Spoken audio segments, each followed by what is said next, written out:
اور سیرُ الافطاب بڑی بڑی کتابوں میں یہ بات تحریر ہے کہ جس دن سرکار غریب نواز کا انتقال ہوا، وقت کے جلیل قدر مشائخ موجود ہیں، وہ دیکھتے ہیں اور وہ سب کا بیان ہے کہ ہم نے سرکار غریب نواز کی پیشانی پر عربی میں ایک تحریر دیکھی، جیسے کسی نے قدرت سے تحریر لکھ دی تھی، اور جو صاف پڑھی جا رہی تھی تحریر یہ تھی: ھذا حبیب اللہ مات فی حب اللہ، یہ اللہ کا حبیب ہے، اس کی موت اللہ کی محبت میں ہوئی ہے، یہ اللہ کی محبت میں دنیا سے گیا ہے۔ سرکار بختیار کاکی فرماتے ہیں جس دن میرے پیر و مرشد خواجہ غریب نواز کا وصال ہوا اس دنوں میں دہلی میں تھا، حضرت نے مجھے دہلی روانہ کر دیا۔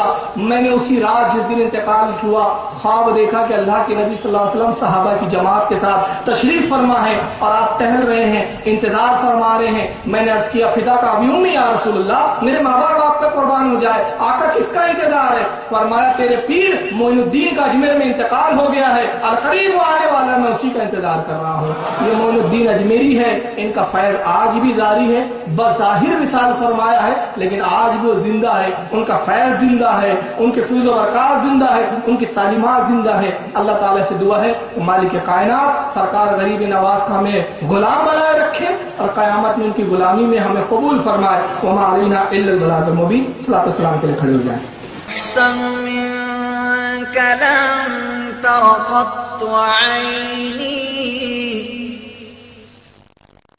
وأجمل منك لم تلد النساء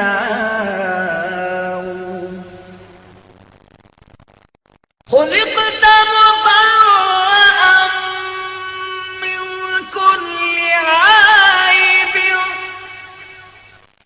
كأنك قد خلقت كما تشاء